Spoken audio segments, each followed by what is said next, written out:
All right, hi everybody. This is Fortuna Chess Coach again, and today I have renowned chess author Cyrus Lakdawala here, and I am so happy to have you on the stream, or rather my YouTube channel. And I've got Oh, several of your. thanks for. Oh, go ahead. Oh, great. Sorry, I was just going to say thanks for having me. Oh, it's wonderful to have you here. We've got several of your books over here. I own 9 of his books. One of the more interesting ones is this Rewire Your Chess Brain, which I found to be really nice for my tactical endgame and just getting stronger at chess in general. I appreciate you putting that one out there in addition to these other opening books that I have. Uh, Hmm. what are your favorite kind of books to write? Non-opening books, because they tend to be more creative. There's a more of a creative content. Opening books is like factory work. Okay, it's factory work. You're just like you go to that building with the smokestack, you punch in time card, eat your lunch, work all day, come punch out and go home. Like Fred Flintstone. You're probably too young for Fred Flintstone, but he always punched in like a time card when he went in. Yeah, it definitely was around for But Fred. I love books. I love books that that teach people how to think and how to solve rather than here's the answer. Here's the answer for you. Those don't make you a better chess player. Because chess is just basically solving problems, and anything which helps you solve is, I think, the best kind of book. Like teaches you to solve, not gives you an answer. I see, and that's what I mean with the opening books. And the opening books are more like, here is the way to play against these moves. Like, here's a solved set of moves kind of thing Well, versus. opening books can be creative if you find new ideas, but in general, it's more like you've got to make sure you don't miss anything. There's like 100,000 bits of information, and it's like, if you get 999,999 of them wrong and you miss one, some guy will go, "This book stinks." Like he'll write a review, like, "You didn't cover my favorite line." Like, what? I covered 999,999 lines, though. Yeah, And it's very, very difficult for any writer, I mean, any writer, to get through an opening book without missing something. It's almost impossible. There's just too much information. It's information overload almost. And to organize it all is really daunting. It's just really daunting. Like this Nippomanichi book, Nippomanichi Move by Move. I don't even know if I'm pronouncing his name right. I hope so. Anyway, I always just say Nepo. Nepo, Yeah, the same Nepo, way. Nepo, I don't know. Nepo Move by Move, it was my 52nd book. But every time I get a new contract, like, I get like the butterflies and like, oh my God, like the performance anxiety, like I'm a failure. I can't do it. I can't. Well, you've done it 52 times before. Why can't you do it?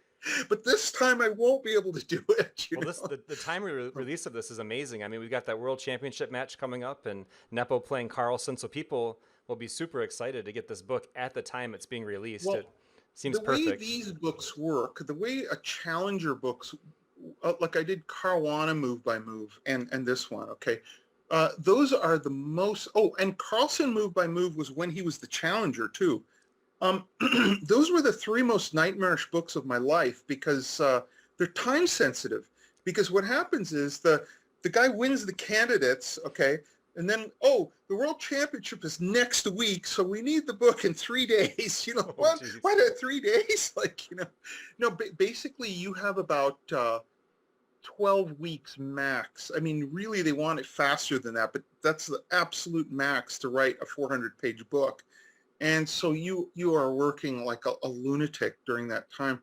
I remember in the Carlson one, I was sick the whole time. I had a kidney stone, and they didn't know what it was. Okay, I have terrible problems with kidney stones. I just had like about 30 removed a few months ago. Like I just keep growing them. Anyway, I had like one really big kidney stone, and the symptoms I had was it was like I had the flu, and I had this flu for months and months that wouldn't go away. but I had to write Carlsen move by move in like 10 weeks with the flu every day. So it's like, oh, I just want to die. Wow. Yeah, those books. I'm so excited for this next one, this Nepo book, and then, like I said, with that World Championship, just seeing you covering maybe some of his play style, and maybe trying to Mhm. guess at some of the openings he may choose for that match, or Right, that right. should be really exciting. And I'll have to go back and get the other ones. I don't have the Carlson or the Caruana one, Caruana one. Yeah, yeah. there it goes. I kept wanting to say The something with way Fabiano, but yeah, there. the way it works is the book will really sell heavily before the match and during the match. And if he loses the match, sales will go flat. Okay, but if he wins, it'll keep selling. So, but I've written 2 books on Carlsen, so I'm safe either way. Well, there we go. And you have this video out there too, so we're going to be talking about that's going to get people even more excited about it. This is probably the the catalyst to the sales, right? All No, right. one of the things I was going to say about your opening books, I really like this transformation that I saw. So back in like the Play the London System book, Uh-huh. that one was less formulated to me in terms of like the way that you laid it Right, out. right, And then the newer ones, you seem to have a very patterned style where like in the beginning, you find some element of our life and tie chess or the book ideas to that piece of our right, life. right, I was saying with like the French defense, you said, do you believe in love at first sight? And then you talk about maybe a love of a right, French game. And right. yeah, it was really neat to see that. Or like with modern, you're talking about the book with the modern approach, like the modern opening, I guess.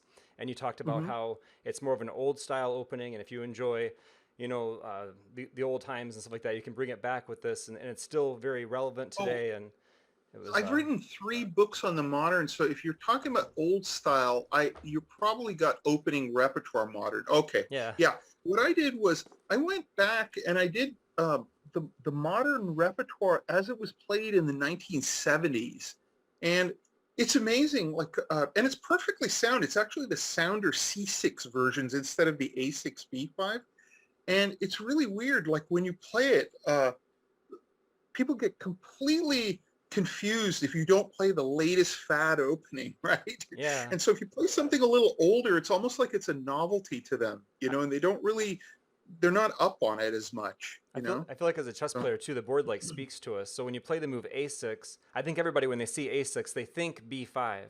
But when you play right. C6, the mind doesn't say B5, but it's still there and it's still strong. But people It's won't, there. you know, It's voluntary. You could play B5 or not. You could even maybe later play D5, or you could play for E5, and that C6 is useful to prevent knight D5.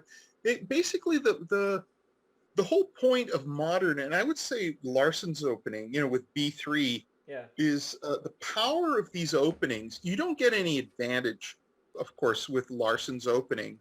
I have the Uh, Nimsa Larson, but that's the one you're talking about? Nimzo Larsen. Yeah, Okay, Nimzo cool. Larsen. Sorry, I forgot about Nimzo. Okay. But the power of an opening like that is it's kind of like empty space. Okay. You can fill that space however you want. Like you can be completely creative with your formation, your pawn formation. It's not like, like a Roy Lopez. I mean, the formation is pretty much set. I mean, there's of course variances, but in a closed Lopez what the structure is going to be like. Okay, somewhat at least. But with B3, you have no idea. I mean, some game you might play G4 with it. And Yeah. some games it might just turn into a reverse Queen's Indian, Yeah, right? I liked when you gave that to There's a me. You talked about like the knight coming out and attacking my queen, and how we kind of wanted that, or we could play her to the edge, and then play G4 to kick him away, and I liked that a right, lot. That right. was nice. It was funny with that book. Like when I got that book, at that time I was still playing actively. I played, I played in this weekly Saturday Game 45 tournament called the Gambito. And they were pretty strong. There would be like IMs and a lot of 2300s. Now they're really weak, by the way. Okay, like they're insanely weak right now. But but when I played, they were actually quite strong. But when I got that book, I went, oh my God, I'm going to lose 50 rating points, because what I always did was I always played the opening I wrote on during the time, even if I hated the opening. Okay. And I went, oh my God, B3, you got to be kidding. I'm going to drop 50 points. and it turned out to be my highest scoring white opening. I scored like out of 36 games, I had one loss to an IM, and I scored 90%. I had one loss Wow. and just a handful of draws. Like I don't even know, like maybe 2 or 3 draws, and that's it. And the rest, the rest were all wins. And I started when I played the opening first time. Like I was rated about 2550, and my opponent was like 2100. Very first game, oh, he drew. No, I drew with a 2100. I lost like a crap load of rating points, right there. And I Yeah. thought, okay, I'm on my way to the 50-point loss here. But it changed. I just started winning and winning after that. And I realized some people do really well in structured openings where they know everything about it.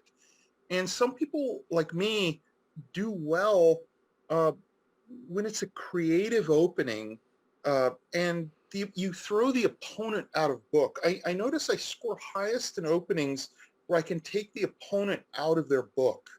I think people drop 200 points if you take them out of their comfort zone somehow. There, Oh there are yeah. people, if they're in the Nadorf, uh, they know everything about it, right? They keep up with everything about the Nadorf. And you just make a little shift and you play something weird, like just something offbeat, and it can completely throw them, although Hmm. maybe there is no offbeat now because there's such an information overload. You can get information on anything, but people tend to study the fads. Whatever is the hot thing, that's Oh what they like yeah. to play. So I never play a fad opening. I like if I play it, like I played London System way before it became like a hot thing, right? I mean, I played it in the 1990s when people would laugh at me, like, oh, like, hey, Grandpa, why are you playing the London? Yeah. And as soon as Carlson began playing it, I went, oh crap, now there's tons of theory on London, the tons of new theory, like weird ideas. And whenever, people at the top like Kramniks and Carlson start playing it, then grandmasters below that and IMs below that start playing it. And then that's copied by the club level players. And then it's just, the theory just goes out of haywire. Like I used to play the Berlin defense, and then Kramnik ruined it by being so successful with Oh Berlin yeah. I defense. remember seeing a lot And of then those all of a games with sudden, like my Kasparov. opponents were knowing 80 moves of theory. It's like, Yep. oh, I got to give it up now. Yeah, one thing I find is with a lot of my openings, I get several pads, like the Carl Khan exchange variation, lots of different pads I like a lot, right? And Mm-hmm. then there's usually Uh-huh. a few pads where I'm like, I really don't like when this happens. So actually in the exchange Khan, I've started capturing with the knight on d5 or the queen just to change the position a little bit because Really? Oh, I wouldn't do that. I wouldn't do that because that you're taking a clearly inferior route. I have been, I, and I I wouldn't. started I winning wouldn't with it because think, I wasn't finding my path when it was just like really. pure. The other way I had pure symmetry, and it seemed like my opponents got easy play, use of the c file, and then this way, even though my queen gets kicked around a little bit, I feel like the game it's just been more enjoyable. I guess like Huh. Okay. it changes Okay. I something, like I wouldn't do. You're talking about e4 c6, d4 d5, ed queen takes d5. maybe not that early. I think there I'm actually still taking with the pawn, but I like the knight capture, I guess knight f6 capturing on d5 has been doing well, I should But say. how do you get that position? It's Like, it's more okay, out of a so Slav, I e4. guess. It's not really a con. It'd be a Slav when they play. It's got to be the Slav where I'm getting that. I Oh, might have you're misspoken. mixing it. Okay, with Yeah, the I think I'm Slav. missing because Okay. I play c6 Oh, d5 oh, you're almost all the saying time. exchange Slav. Okay, I Yeah, see what you're saying. probably what I was d4 thinking. I'm sorry. d5. Okay, d4 d5, c4 c6, knight c3, knight f6, cd, knight takes d5. Yeah, Yeah, the exchange Slav, I swear those people should be kicked out of chess, I'm just saying it's so hard to play that position. Like, including me, since I play it as white.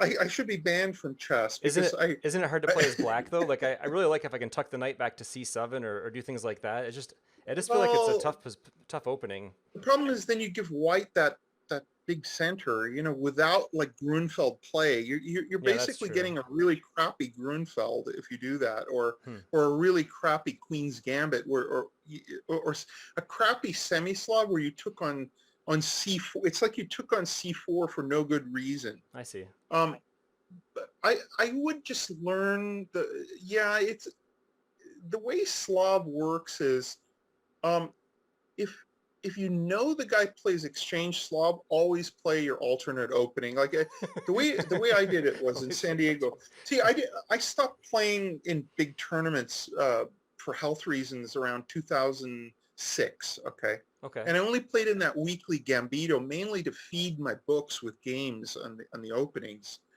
I had to stop that too because I actually had a heart attack in 2016 at the board, Wow. during one of these tournaments.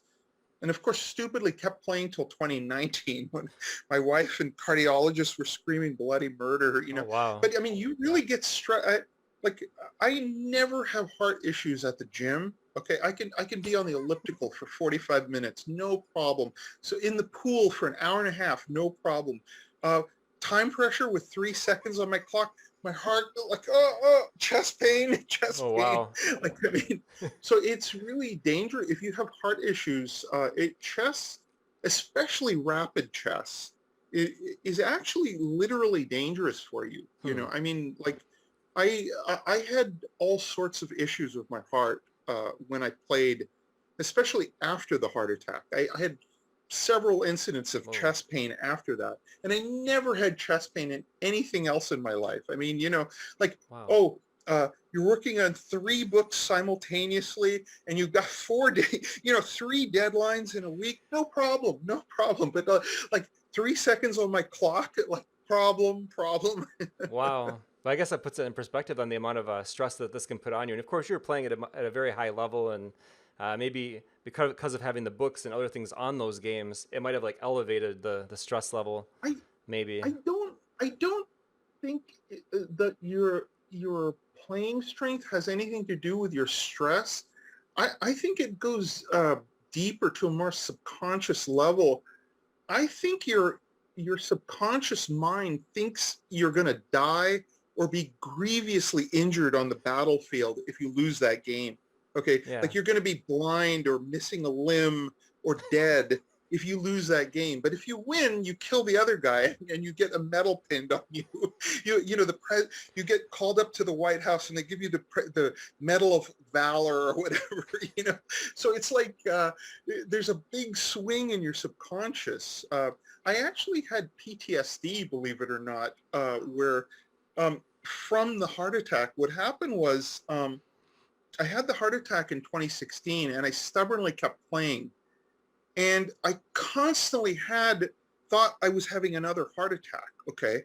I mean, I'd have crushing chest pain and I'd go to the emergency room, and Wow. like twice that happened. And the second time, uh, the cardiologist gave me morphine. Okay. And they said, is the heart pain down? No. He gave me more morphine. Is the heart pain down? No. And he said, I can't legally give you more than a third dose here. I mean, this is the Wow. dose we give if you're in a terrible car accident. He gave me that dose. And it's like, no, is the pain down? No, not one iota. Wow. And they didn't know what the hell was wrong. Okay. Because the tests were fine. And my own cardiologist, when he looked at this, he said, you have PTSD. This is not real. This is not a real heart pain that your mind is creating this. Because I had a heart attack at the board while playing. And so my subconscious mind believed that if I play chess, I'm going to die. And so every time I played and got Whoa. into time pressure, I'd have chest pain, Wow. And it wasn't real. It was completely mind created. And the way I got rid of it, they told me it's really difficult to get rid of PTSD, and you have to see a psychologist, and it's going to take years and years. And I'm a Buddhist, and I study with several monks and nuns, and one of them he's like a Buddhist High Lama and a teacher since 2002. He gave me this meditation. He said the mind and body are out of sync. and he gave me this meditation, and so I started doing it, and I did it for 2 weeks, and then I played in the Gambito, zero chest pain, and then Wow. since that time, it just completely evaporated. Is that meditation It something you could killed. share? Like some of the things or some piece Well, of it it would or be you wouldn't understand it, but it's he said it's like a picture of a Buddha. This is like a wisdom Buddha. They have different Buddhas. Like one is healing, one is compassion. This is a wisdom Buddha called Manjushri, and he's holding like a sword, a burning sword in his right hand, and a book, like a scripture book, in his left hand. And you're supposed to focus on that image, like with complete concentration, and then repeat this Buddha's mantra, which is Omarapasanadi. And I just did that for like 2 weeks, and it was like boom, it just went away. wow. Now of course it could be a placebo effect, right? I mean, where I have faith that this works, and since it's a mind created problem, the mind can fix it, right? So it could be a placebo effect, but who cares as long as it works, right? Yeah, I think we all find ways to cope with things. We all have challenges and stuff, and then it's really cool that you're able to find this way to get past something so hard that even like the doctors were saying, we're not sure how to help you through this, and then you went out Yeah, and they found told a me it way. would be years. They told me Wow. years to cure PTSD. It's one of the hardest things for a psychologist to work on, but I never saw the psychologist for it. Jeez. Like I never, I didn't even make the first appointment. I just did this, and it worked. Well, I'm thankful to still have you around. I mean, I'm enjoying your books, and I enjoy Well, you as a thank you, person. I thank you. enjoy I'm your glad to be here. when I put up a cat picture on Facebook. I enjoy that you notice my cat posts, and it's just I give all your cat post likes. I love your cat posts. yeah. You've been a good influence in my life. Like I love reading your books. They kind of chess books have always relaxed me and taken me into like a different world. Uh-huh, And because of uh-huh. your writing style, I feel like I can escape off with the book into like this world of chess with you, where it almost feels like you're there Huh. talking to me, even though I've never before today talked Right, to you right, before. I right. feel like you're right there with me, and I really enjoy that a lot. You're a wonderful author, and that's Thank you. I what I wanted to appreciate it. celebrate today is you and the stuff that the body of work that apparently I'm missing about what 40 some odd books here, so I got a lot more books to get, I guess, but I definitely enjoy them, and you're one of the Well, thank authors you. I appreciate because that. I can look at I've told people I'm the most loved and hated author in the chess world. really People either really love my style or really hate it. Very few are ambivalent. I have fans who just love my writing style, and I have others where they get irritated. And hmm. I have this, like, on the Chessbook Collectors Club. Someone posted my Nepo book, and like all my fans were posting, "I love it, I love it, I love it." And then I was just waiting for the troll, and there he was. Oh geez, I think we all I get that always though. the troll always comes. The troll always comes. It's like that with streaming too. We get a lot of trolls on stream. You get wonderful interaction with some viewers and stuff, and then Sure, you sure. have Like, like one bad move, one bad game, and someone will come in there and just say horrible things. But sure, it's sure. It's a thing where the since the internet was created, it becomes a bully's paradise and a coward's paradise. Okay, like hmm, like I've done martial arts for ages since I was a kid. Okay, I'm a big guy. I'm 6'2", 225. I work out every day, even though I'm 61. Okay, I'm still a wow. big guy, and I know I could take out most people that have not trained in martial arts still.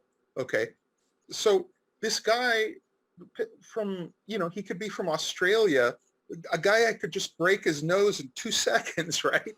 Like, who would never, you don't go up to people and say, I think you're a piece of, crap, Yeah, right. shit, whatever.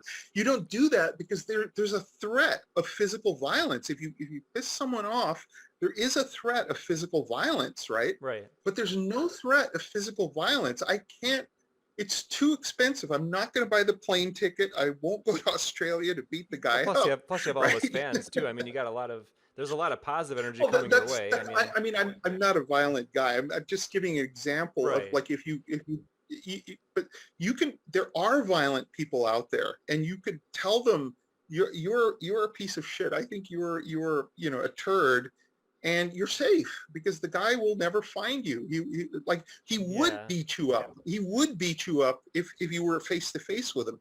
If you were next to him in a bar and picked a fight with him, he'd put you in the hospital. Yeah, of Okay, course, right. but the threat of physical violence is taken off the table, and so it emboldens cowards.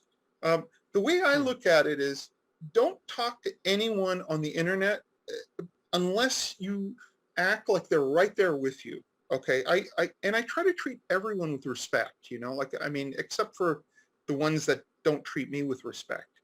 But you should treat people exactly like if they were there in your living room chatting with you. You should not use this as a tool for your cowardice, which is exactly what it is. Most bullies are cowards. I found, Interesting. Yeah, I never thought about a lot of that stuff. I mean, a while ago it was going on, and I was mostly okay with all the trolling that was happening until at the time someone actually started talking about my girlfriend. Like they went on social media, they found out where she'd been. They talked about dating. Yeah, They talked about dating her based on where she'd been, and I was like, this is kind of like too far.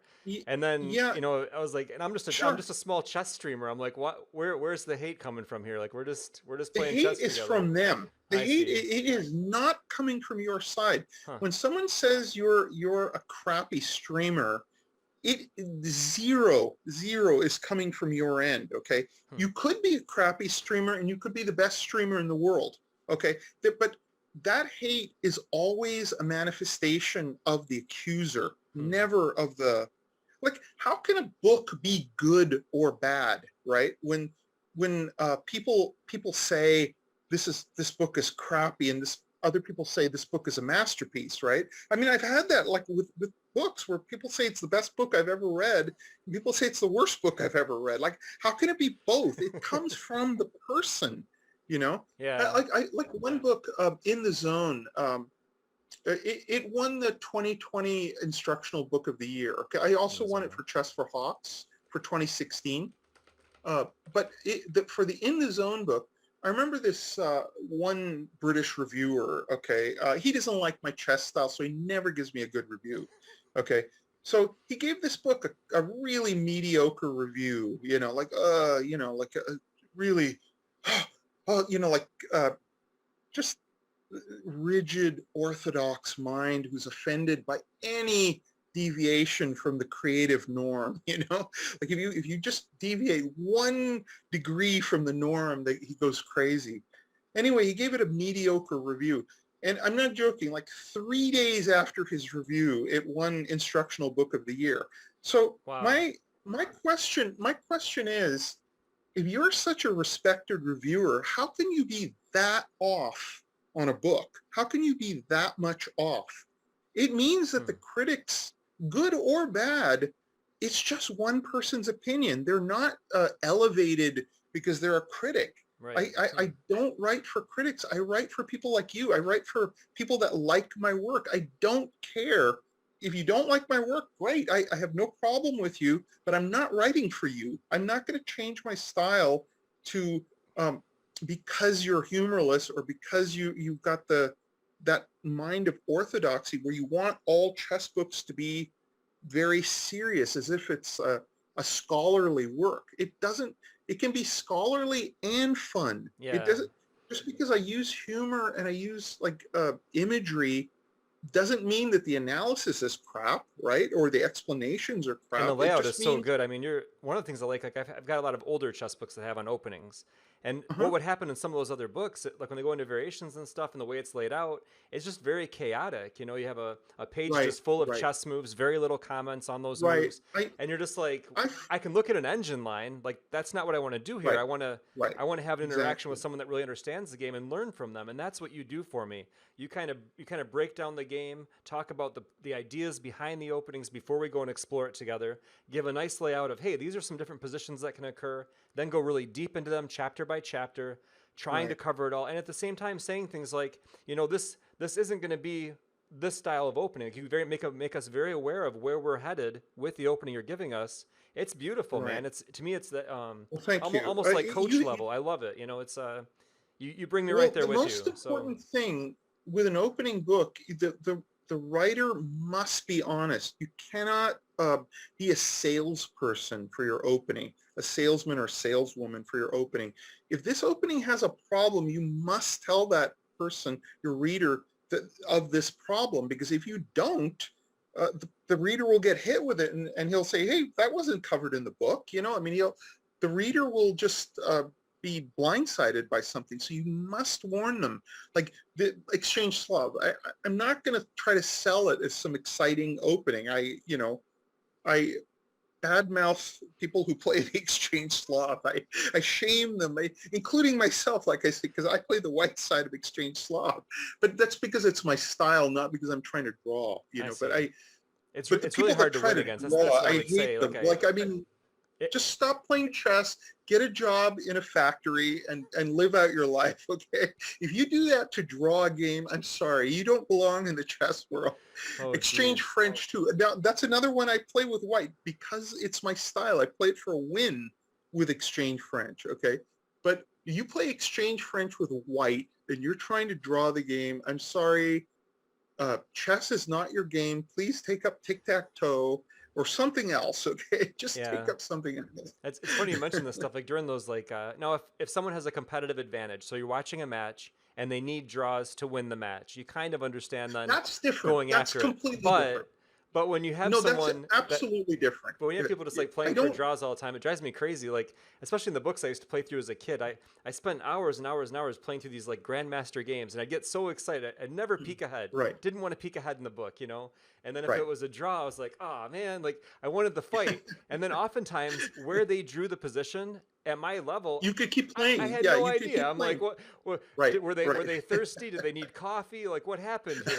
I don't think it has anything to do with the board at all. Like was it, tournament specific that they were just trying to advance to the next round with their current score intact and placement, or it was really interesting. Like, well, I mean, a professional player doesn't owe anyone entertainment, but when they are entertaining, they have much bigger fan base. They have a much bigger fan base. That's true. You have weird exceptions, okay, like Ulf Andersson, where he just has a huge fan base, but plays as dryly and as technically as humanly possible. I mean, he basically plays for an ending every game, right? I think that's someone I fell in love with as a kid. I liked watching his games, and I would see those Me games. too. And I'd be like, I want to play like that. Repertoire. He took away you watch like a Kasparov game, and you're like, whoa, that's a crazy cool move. And then you're like, but I won't remember that. Like I don't have I'm not that guy. I try to be that guy, but it's so hard. I can't play like Kasparov. I just can't. Like, if I had some of those positions that Kasparov had, I would fall apart, right? I would never find those quadruple exclam moves that he finds. I just sit there just like holding my head, like, how did he see this? Like, how does he see his way through this? And I'm thinking about what if this? And if you engine check it or you look at it yourself for a long time, you just keep seeing the path for the for Kasparov to beat you. It's like, oh my gosh, so I love watching his games. You'll never find it. From a practical standpoint, right? It won't work for many players. I've been playing Ulf Andersson's repertoire since 40 years ago, and because I found he played chess exactly the way I do. I'm just a very weak Ulf Andersson. What was really cool was I used to play him in the 90s in Blitz, and it was kind of perfect because he was past his prime and I was in my prime. So we were actually, no, he was still way better. I mean, he was still better. We played, I counted, we played 39 games and he was +9. Okay. So that was not a good score on my part. But I mean, I beat him many games, but he beat me many more, weirdly enough, there were very few draws. There were very few draws out of those 39. You'd think two people that play this like us would draw all our games. We don't, Huh. But these are, of course, Blitz games, so it's different. That would change it a little bit. Yeah, but I remember him being, wasn't he really good at defense too? I thought he had some really nice defensive saves. I thought that's something I remembered seeing in some of the games I looked at. He was good at defense, but really he was a completely lopsided player. I mean, you can't reach wherever he was, like 7th in the world or whatever in his prime, without being a phenomenal tactician. But that wasn't his strength, okay? I mean, Kasparov and Karpov were just clearly better tacticians, I mean, like the world-class players were all better. But oh my God, in technical endings, he may have been, he was there. I would place him with Fischer and Capablanca and Carlsen. I'm not joking. I mean, in technical endings, he's easily in the top 5 in chess history. Okay, Wow. for his time, I mean, like domination in that area of Is the game. Kramnik there with him? I liked Kramnik ends games a lot, but It's very hard to tell. The ones I know are the best of all time. In no particular order, are Capablanca, Fischer, Ulf Anderson, and Carlsen. I can tell you those 4 okay. are the greatest endgame players of all time. You can make a case for Lasker, you can make a case for Korchnoi, you can make a case for Kramnik, Karpov. Those I don't know, and I don't like. They would be like kind of lower tier, but still unbelievable endgame players. Okay. Just like Smyslov, would be in that top 5 probably too. Well, I remember Like Carlsen had a game Smyslov. where he moves his knight like 9 times in an endgame. This is one that I remember playing through, and I'm like, Uh-huh. what is he doing? Like the same piece just kept moving 9 times. And if you engine it up like that, that's the right move. Like he does the right plan. Like he sees a square his knight needs to be on, Yeah, and he just his goes for it. And I'm like, that's beautiful. Like he's just something his else. accuracy level in endings is just unreal. He beat Nakamura in this ending recently. And he was just playing so bloody fast, instantly finding all these like double X-Plan plans. He's just in his element. He's one of the best irrational position players in the world. Okay, like I think Nepo is slightly better in irrational positions than Magnus. Okay, because Magnus tried those against him, and Nepo has a plus score in those positions. I see. But recently, they played, and he beat Nepo in a they tied the match, and then they went into the Yeah.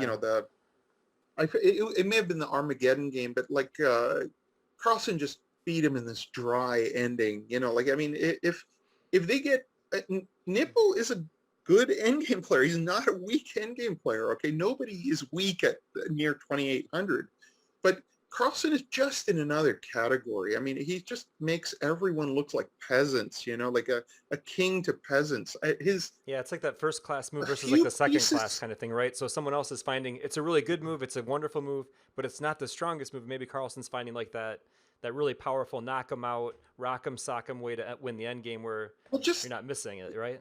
Because you can miss. late middle game to end game.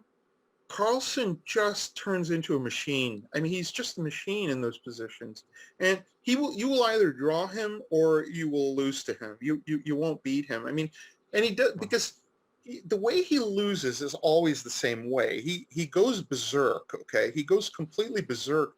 People don't understand this. He's like Capablanca, but he's also like Tal or Lasker or Alpha Zero. In fact.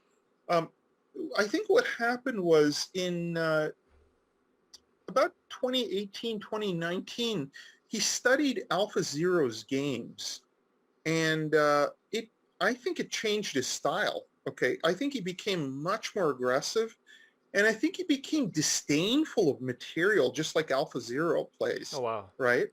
I remember this one tournament in Granke. I covered his games in that tournament in the zone book. But every freaking game, he would give a pawn for what I considered absolutely no reason. Like here's a pawn for you. Like why'd you give him a pawn? Like it didn't look like any compensation. And he would just beat, Vashila grab. Okay, he'd go down. You're going down too. Like, Wow. how are you doing this? And it's almost like mystical. It became like Alpha. You know how Alpha Zero just craps away material and then suddenly wins? Like, how did you do He that? must be getting lots of play for his pieces. That's what they usually talk about. That kind of stuff is getting your pieces active, not your opponent's maybe slightly less able to move around in a position where you're given the pawn or something like for time usually, right? Or even just the time to take the pawn. It's weird to say that, but sometimes just the capture, the retreat, right. those Just two the moves, time, or the file it opens. The file opens yeah. that takes So he could feel way ahead, and Carlsen with initiative. Carlsen with initiative is dangerous. Carlsen with it's just a monster. It's a dangerous as a gross. You're holding on to your pawn, but you're watching Carlsen like punch you in the face with moves. So it's like I have your pawn, but now you're attacking. You have the space. You have the play. Like whoa, what is this? Right.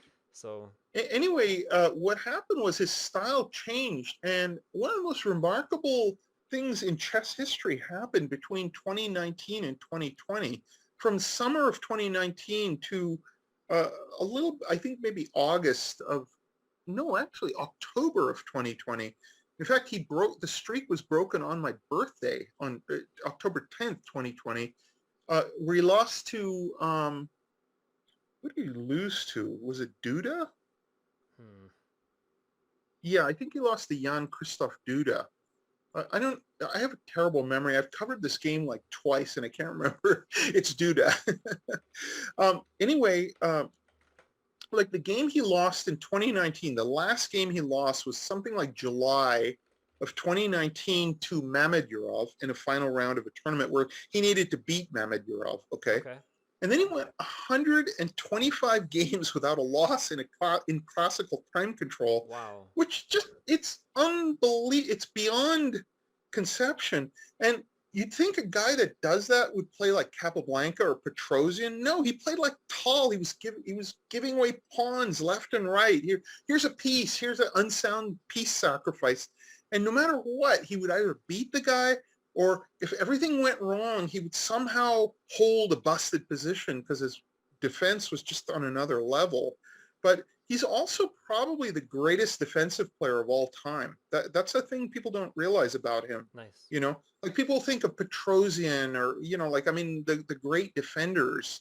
But, you know, Carlsen is just a level above all the greats in defense, because how can you go 125 games against the top players in the world? I mean, people who have been world champions, you know, Well, you know that. and like not one of them beats you.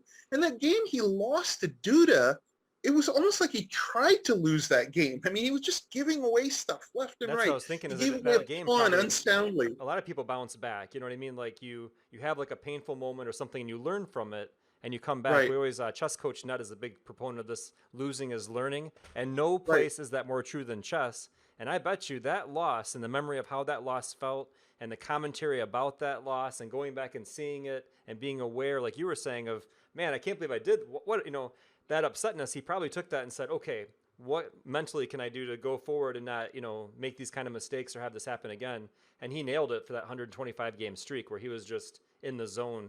Yeah, That's that's it's nice. beyond belief, because the way he played, he should have lost 15 games in those games, right? I mean, he's a great player, but you go into crazy complications and you start giving away stuff against the best players in the world, you're going to drop a few games here and Yeah. there, right? I mean, he just never did. No matter how busted he And as was, that streak he grows always too, somehow came back. you know, as that streak grows, as the opponent, mentally you're thinking about that, like, you Oh know, yeah, you're yeah. I aware, mean, like they're now it's 10 games, now it's yeah, 20 games he hasn't lost, now it's 50, and you're sitting across from him, he's offering you a pawn.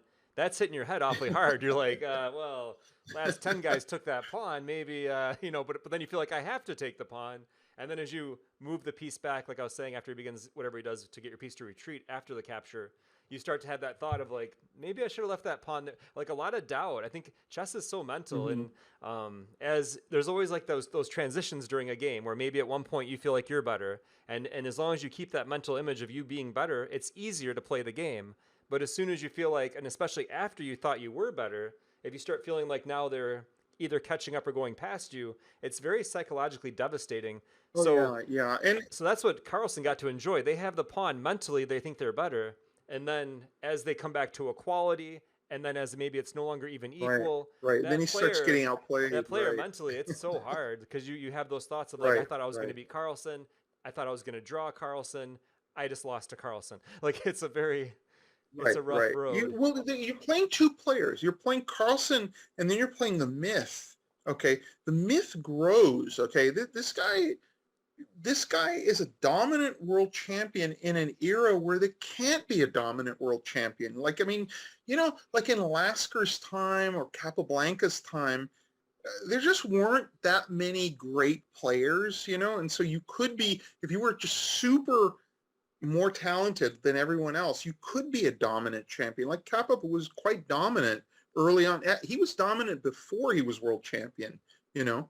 and just he went a long way without a loss too. I remember he Wow. went like 10 years without a loss, but he didn't play that many games. I think he Well, maybe played 60 games in that 10 years. I know I don't get a whole lot more time with you. I know a lot of my viewers, because of how wonderfully you've performed as an author and also in chess, they might be wondering, to people out there playing chess that want to get better, do you have any tips for them as we get near the end of this? Some things you'd want to reach out to people with, Sure, or sure.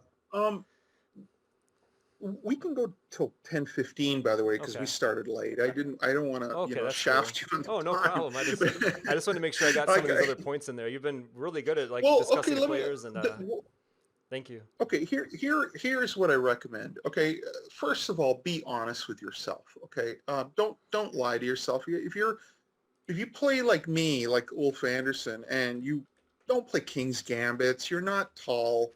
Okay, you like if you hang queens every time the game gets complicated, you're not tall.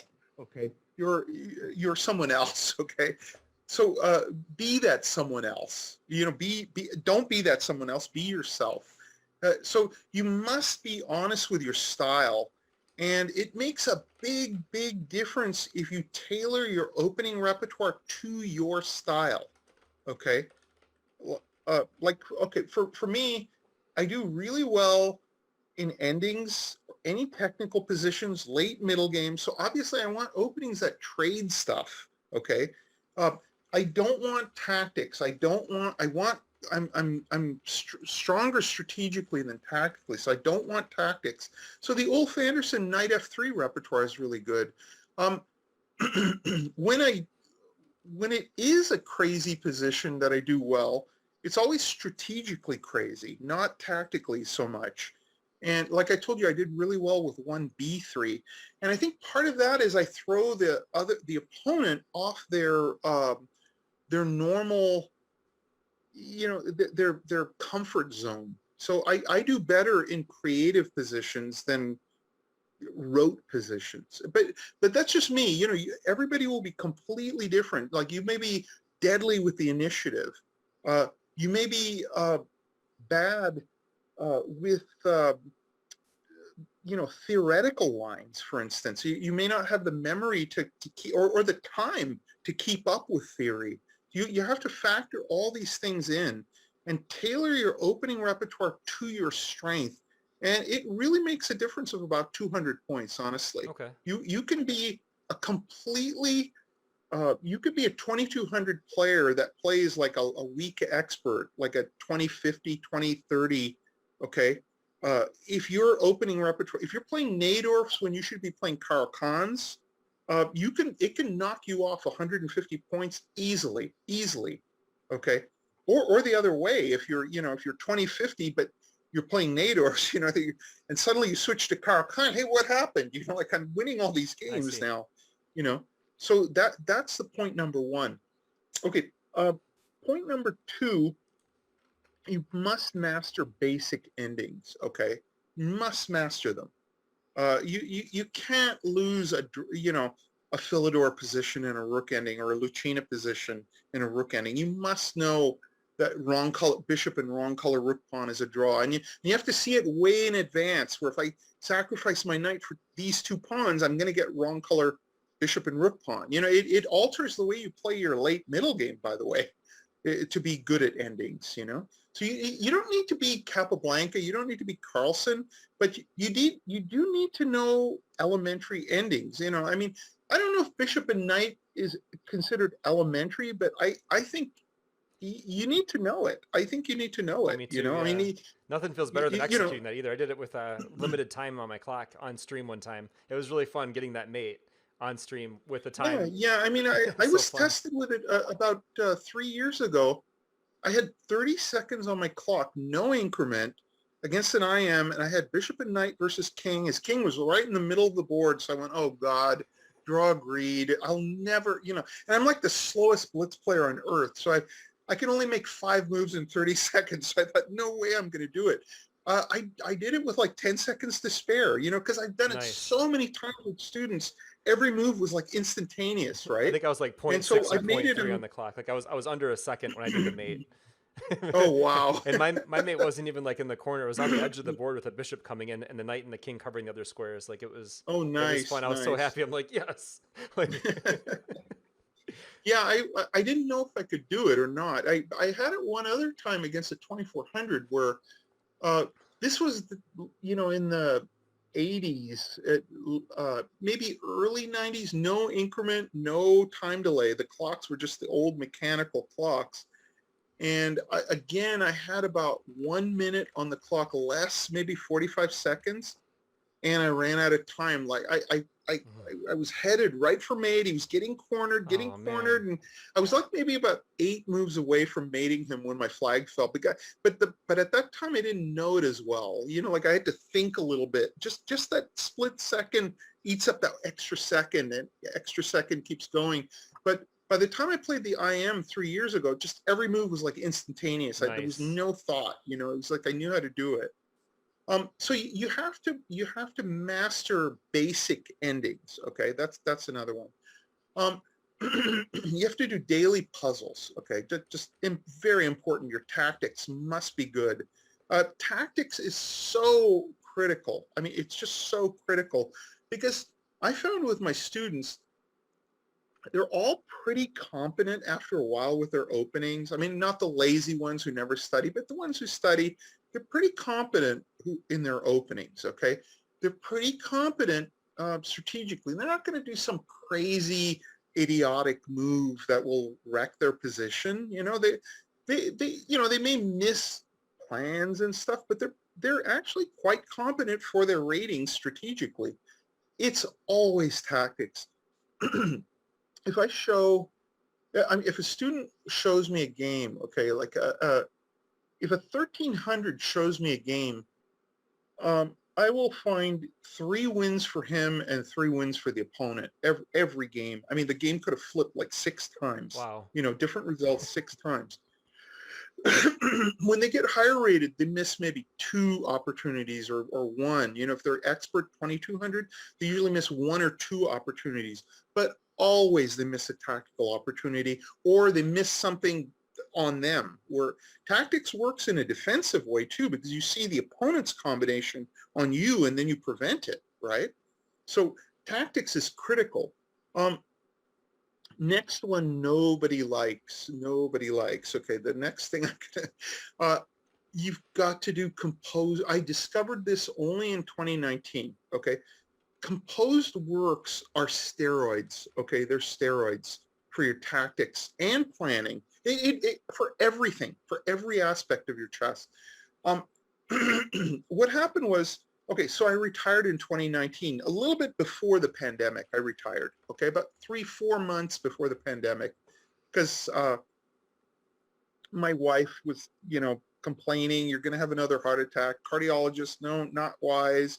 So I said, fine, I'll quit. So I quit playing, okay, and then I thought, well, now that I'm not playing, I've always wanted to do endgame studies and composed works because I thought they were completely useless, by the way. I thought they were just purely esoteric for the art of it, for the art of it. And so I thought that these are really cool. I know they're really cool. I would like to try to solve. And within, I would say within about 6 months, 5 months of doing them, I noticed my online ratings went up like 50 points on every server. Wow. And I'm going, what? I'm 59 years old. Okay, 59-year-olds don't get better. Like every day you play, oh, Kaiser, please let me not get worse this year. Please let me not get worse. Like you don't like when you're 59, you don't expect to get better. You just try like hell to not degenerate and get worse. And so I gained 50 points in Blitz, and I was finding like tactics like way better than I normally did.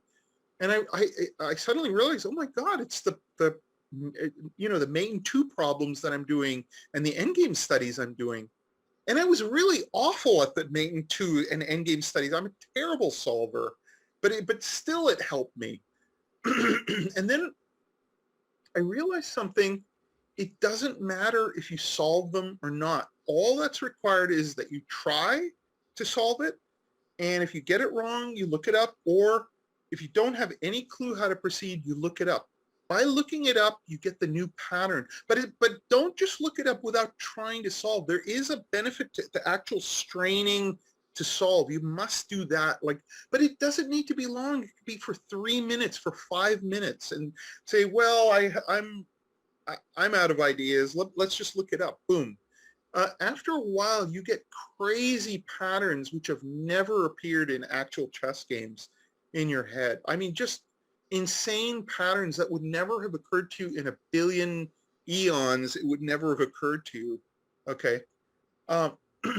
And I started my Facebook group with Australian GM, my friend Max Illingworth, called Chess Endgame Studies and Compositions. And we're getting, I forgot how many we are. We're almost at 28,000 members. So we're kind of pushing 30,000 members, which is a very large group, and we're just consistently gaining 100 people a week to 300 people a week, in that range, depending on the week. So every couple of months we go up 1,000, but that group, I solve every day now, even though I'm not playing anymore. I like the idea of not, being a 1300 IM when I get really old. So I'd like to be in the 1600 range when I'm 80. So, but I've seen it, where just incredibly strong players when they hit certain ages, they're just like shadows and caricatures of who they were, in their prime, right? I mean, I was like a really, really strong IM. I wasn't even IM, I was like an FM, but my USCF was like around 2600 in the mid to early 90s. Wow. And there's been rating inflation, so it would be like the equivalent today of about 2660, I think, would be my rating. If I was in my prime today, it would be about 2660. So I was a very strong IM, okay? But, now I lose to people that I would have just destroyed in Blitz, I lose to students where there's no way I would have lost a single game to the student. Out of a billion games, I'd be 1,000,000,000, right? But you hang your queen and you lose something with age. But these endgame studies help with that. And the last thing, another one that people don't like is, I think it's really important to study chess history.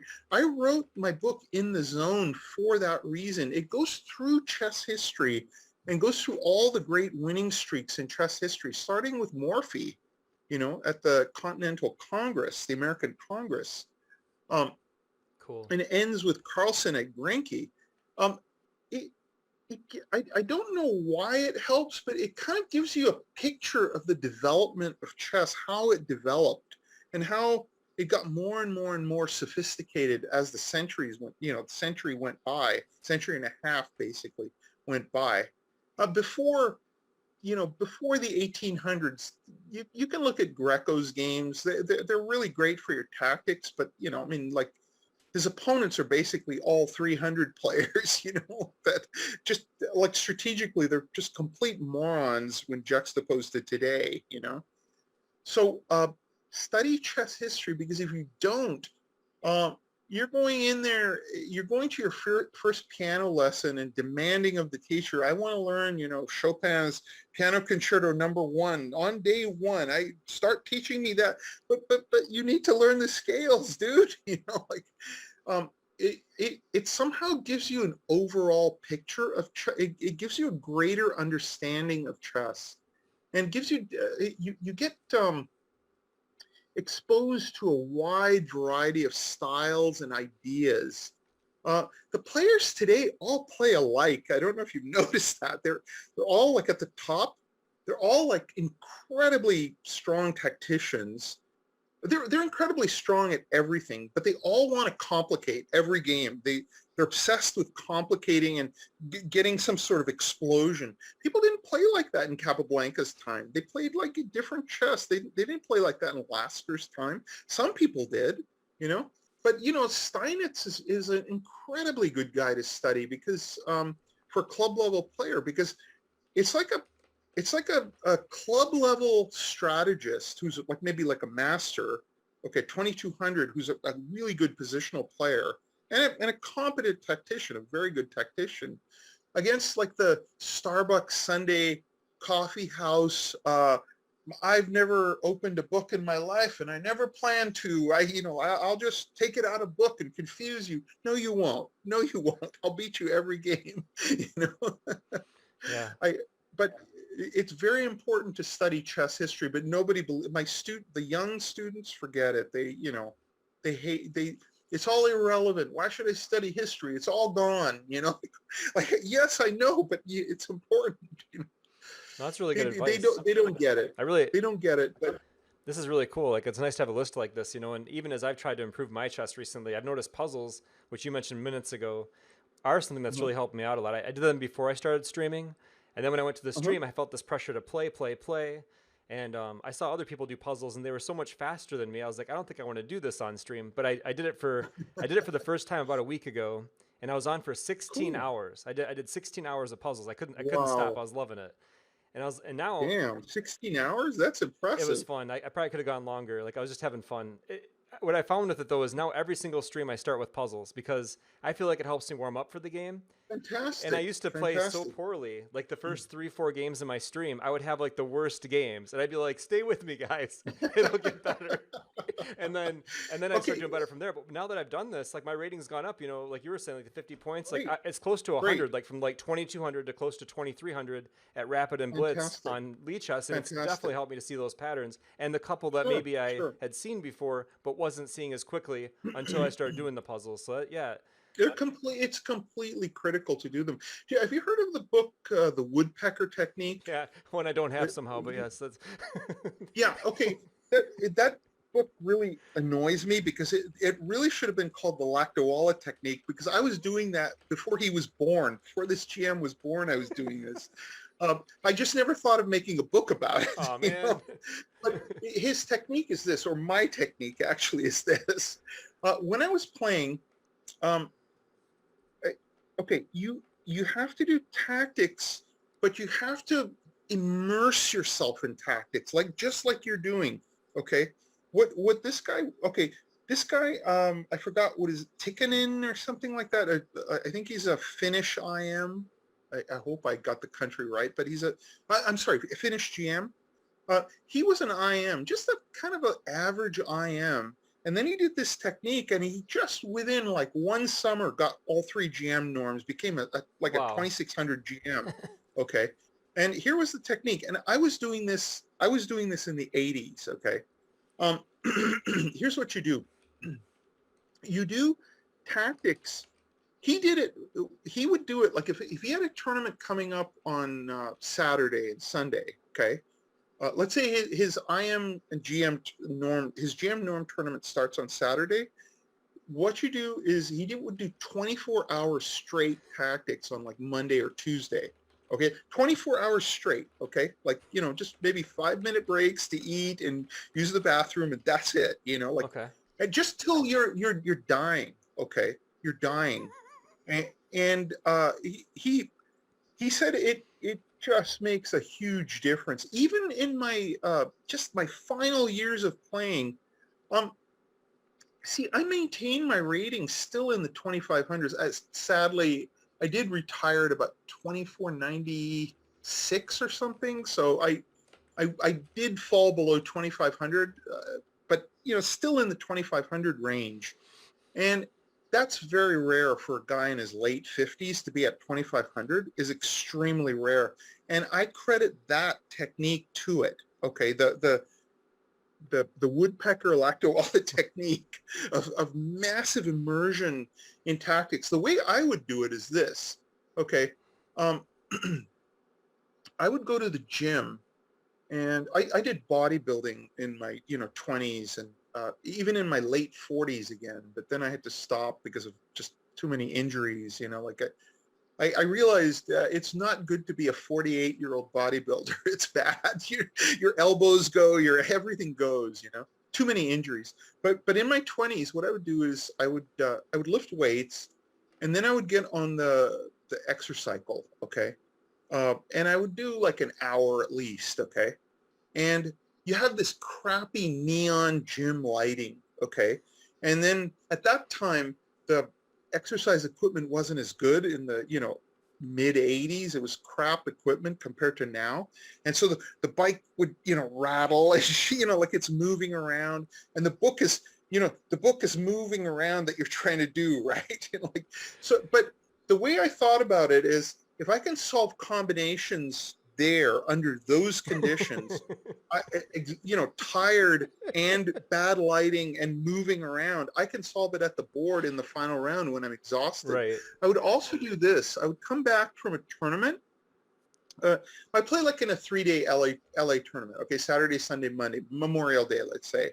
Okay, and I live in San Diego, which is about 2.5, 3 hours, like depending on where in LA the tournament was and the traffic.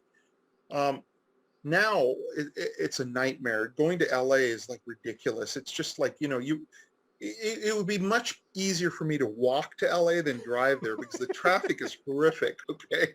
Forget the view. Anyway, so I'm playing in a tournament. I'll give you an example of one. I won the Memorial Day tournament with